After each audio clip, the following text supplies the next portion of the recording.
दोस्तों आज का ये वीडियो उनके लिए जिनको शेयर मार्केट या स्टॉक मार्केट के बारे में कुछ भी आइडिया नहीं है कि शेयर क्या होता है, शेयर मार्केट कैसा काम करते हैं, कैसे कोई लोग शेयर मार्केट से पैसे कमा के अपनी करियर बना रहा है और दूसरी ओर कैसे कोई लोग शेयर मार्केट में अपनी हार्ड अर्न पैसे को गंवा रहा है। और आप भी अगर शेयर मार्केट में इंटरेस्टेड है और बेसिक्स के बारे में जानना चाहते हैं और अपनी इन्वेस्टिंग या ट्रेडिंग जर्नी को स्टार्ट करना चाहते हैं तो ये वीडियो आपके लिए है। जैसे कि आप सब जानते हैं कि किसी भी काम को स्टार्ट करने से पहले हम उसके बारे में बेसिक नॉलेज रखना हमें बेहद जरूरी है। और स्पेशली स्टॉक मार्केट जैसा फील्ड में आप जितनी ज्यादा नॉलेज रखेंगे उतनी ही आप फायदे में रहेंगे। वरना किसी का कहने से, किसी का आइडिया लेके, टेलीग्राम ग्रुप ज्वाइन करके, टिप लेके अगर आप इन्वेस्टिंग करना चाहते हैं तो आप इस मार्केट में ज्यादा दिन नहीं रुकने वाला है। तो चलिए इन सारी चीजों के बारे में हम डिटेल में देखेंगे। तो सबसे पहले हम ये देखेंगे कि शेयर क्या होता है। दोस्तों शेयर वो होती है जो आपके बिजनेस में से कुछ अंश किसी को दे रहे हैं, बदले में आप उनसे पैसे ले रहे हैं। इसको और भी सिंप्लीफाई करना है तो आप एक बिजनेस स्टार्ट कर रहे हो, मान लो एक आइसक्रीम कंपनी स्टार्ट कर रहे हो। उसमें दो व्यक्ति है, एक है दिलीप और दूसरा है डेविड। और वो आइसक्रीम बिजनेस स्टार्ट करने के लिए उन्होंने टोटल इन्वेस्टमेंट लगाया 50 लाख रुपीज का। उसमें से 25 लाख रुपए दिलीप का है और 25 लाख रुपए डेविड का है। तो सिंपल है, उस कंपनी का 50% हिस्सेदारी या शेयर दिलीप का हुआ और बाकी 50% डेविड का है।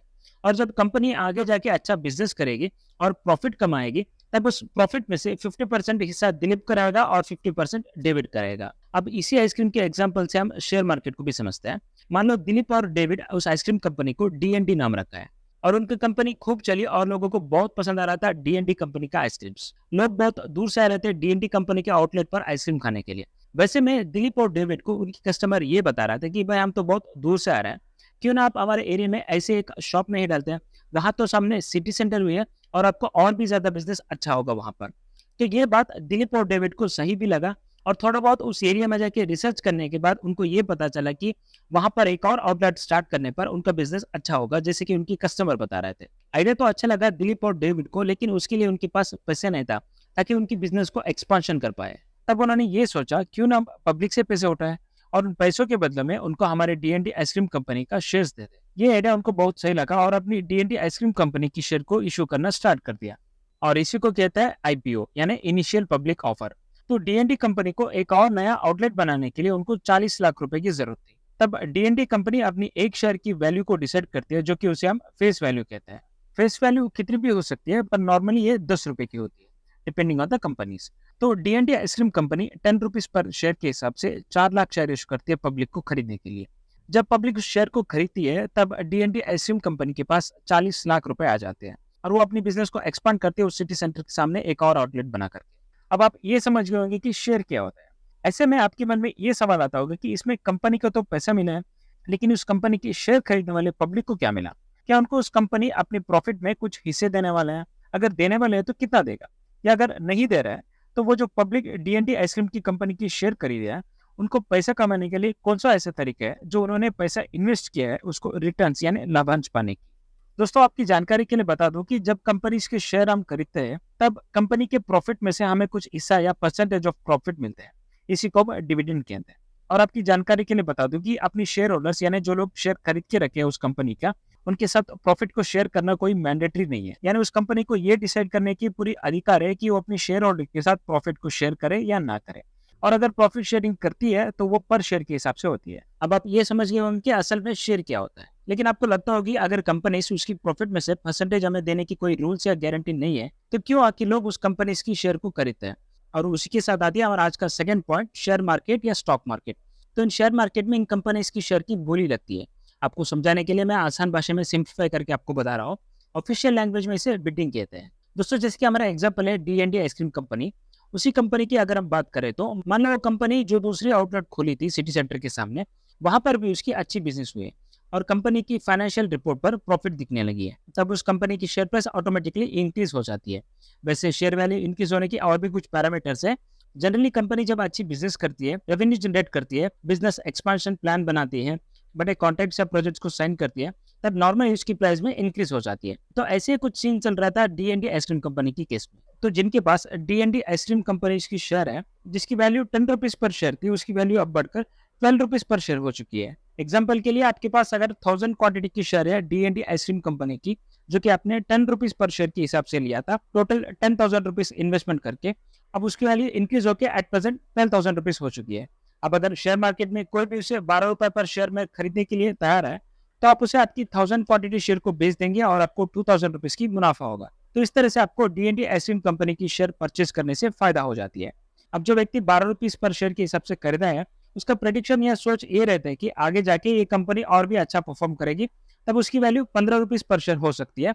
तब मैं अपना 1000 शेयर को बेचकर 3 रुपीज़ पर शेयर के हिसाब से 3000 रुपीज़ कमा सकता हूँ। ये उसका प्रेडिक्शन या स्टडी कहता है। तो इस तरह से जब भी कंपनी अच्छा परफ़ॉर्म करती है, तब शेयर होल्डर्स अपने पास रखे हुए शेयर्स को बेच करके पैसा कमाते हैं। और ऐसे भी लोग हो सकते हैं उस शेयर को ज़्यादा टाइम तक होल्ड करते हैं, यानी अपने पास ही रखता है और उसकी वैल्यू और भी बढ़ने की वेट करता है और बाद में उसे सेल करने की प्लान करता है। उसी को हम कहते हैं लॉन्ग टर्म इन्वेस्टिंग। तो हमने ये समझ लिया कि शेयर को बेच करके डी&डी आइसक्रीम कंपनीज की शेयर होल्डर्स पैसा कमा लिया। लेकिन हमने ये नहीं देखा कि उस कंपनी की शेयर को कहाँ पर बाय और सेल कर सकते हैं। शेयर्स की बाइंग और सेलिंग होती है शेयर मार्केट में, जिसे हम स्टॉक मार्केट भी कहते हैं और स्टॉक एक्सचेंज भी कहते हैं। इंडिया में हमारे पास दो बड़े स्टॉक एक्सचेंजेस है, एक है एनएससी और दूसरा है बीएससी। एनएससी यानी नेशनल स्टॉक एक्सचेंज और बीएससी का फुल फॉर्म है बॉम्बे स्टॉक एक्सचेंज। इंडिया में जितने भी कंपनीज अपनी शेयर्स को पब्लिक को बेचकर फंड्स कलेक्ट करना चाहती है और अपनी बिजनेस को एक्सपांशन करना चाहती है, जैसे डी&डी आइसक्रीम कंपनी ने किया था, उसके लिए उन कंपनीज को इन स्टॉक एक्सचेंज पर रजिस्टर करना होता है। उसी को हम कहते हैं लिस्टिंग ऑफ कंपनीज। ये एक लेंथी प्रोसीजर है, इसकी डिटेल्ड एक्सप्लेनेशन हमें जरूरी नहीं है। इसके बारे में आगे आने वाले वीडियो में आपको बताऊंगा। दोस्तों, आज की तारीख में एनएससी में करीब 2200 कंपनीज लिस्टेड है। और आपने अक्सर निफ्टी के बारे में तो सुना होगा कि निफ्टी आज ऊपर जा रहा है या नीचे जा रहा है। तो निफ्टी का मतलब है नेशनल स्टॉक एक्सचेंज 50, यानी इंडिया में एनएससी में लिस्टेड 2200 कंपनीज में से टॉप परफॉर्मिंग 50 कंपनीज की इंडेक्स को हम निफ्टी कहते हैं। दूसरी ओर बीएससी में यानी बॉम्बे स्टॉक एक्सचेंज में आज की तारीख में करीब 5300 कंपनीज लिस्ट है और इसमें से टॉप परफॉर्मिंग 30 कंपनीज की इंडेक्स को हम सेंसेक्स कहते हैं। तो निफ्टी 50 और सेंसेक्स को देख करके हम अंदाजा लगा सकते हैं कि आज इंडिया की शेयर बाजार में क्या चल रहा है, मार्केट गिर रही है या मार्केट ऊपर जा रहा है। दोस्तों, अभी तक हमने ये समझ लिया है कि ये शेयर क्या होता है, शेयर मार्केट क्या होता है, एनएससी क्या होता है और बीएससी क्या होता है, शेयर को बाय कहाँ पर करना है और सेल कहाँ पर करना है। लेकिन हमने ये नहीं जाना कि शेयर को बाय और सेल करने के लिए हमें क्या चाहिए और कौन सा प्लेटफॉर्म को यूज करना चाहिए। दोस्तों, जैसे कि आप जानकार है, कुछ साल पहले शेयर्स की बाइंग और सेलिंग फिजिकल सर्टिफिकेट के द्वारा होता था। आपने सुना होगा शेयर सर्टिफिकेट बहुत पुराने हो चुकी है किसी का और उसको अभी डीमैट में कन्वर्ट करना है, एक्सेट्रा एक्सेट्रा। लेकिन आज के जमाने में शेयर को 1 क्लिक से बाय और सेल कर सकता है। बस एक ऐप डाउनलोड करना है आपकी मोबाइल फोन पर। इसके लिए आपको 3 चीजों की जरूरत होती है, एक है सेविंग्स बैंक अकाउंट और दूसरा है ट्रेडिंग अकाउंट और तीसरा है डीमैट अकाउंट। ये सुनने में आपको कॉम्प्लिकेटेड लगता होगा, लेकिन काफी सारे बैंक्स इन सारे कामों को 3 in 1 सिस्टम से ओपन कर देती है। यानी सेविंग्स बैंक अकाउंट के साथ ही ट्रेडिंग अकाउंट और डीमैट अकाउंट भी ओपन करके आपको ट्रेडिंग या इन्वेस्टिंग जर्नी को स्टार्ट करने में मदद करती है। किसी के पास अगर ऑलरेडी सेविंग्स बैंक अकाउंट है तो आप घर बैठे बस 1 या 2 दिन के अंदर आपकी ट्रेडिंग और डीमैट अकाउंट को ओपन कर सकते हैं और आपकी शेयर मार्केट की जर्नी को स्टार्ट कर सकते हैं। दोस्तों, नेक्स्ट वीडियो पर आपको मैं ये बताऊंगा कि आपको डीमैट अकाउंट कैसे ओपन करना है और इसके लिए आपको क्या डॉक्यूमेंट्स लगती है, और उसके साथ ही शेयर मार्केट रिलेटेड सारे टॉपिक्स जैसे fundamental analysis, technical analysis, trading क्या होती है, शॉर्ट टर्म इन्वेस्टिंग क्या होता है, लॉन्ग टर्म इन्वेस्टिंग क्या होता है, म्यूचुअल फंड क्या होता है और शेयर मार्केट में डेली अर्निंग कैसे कर सकते हैं, इसके बारे में आपको बताऊंगा। और साथ ही में शेयर मार्केट के रिलेटेड हर एक छोटे से बड़े टॉपिक को बहुत ही आसानी से विद एग्जांपल आपको बताने की कोशिश करूंगा। तो बने रहिए मेरे साथ। चैनल पर नए हैं तो इस चैनल को जरूर सब्सक्राइब कर लीजिएगा और ये वीडियो आपको यूजफुल और इन्फॉर्मेटिव लगा तो जरूर एक लाइक कर दीजिएगा।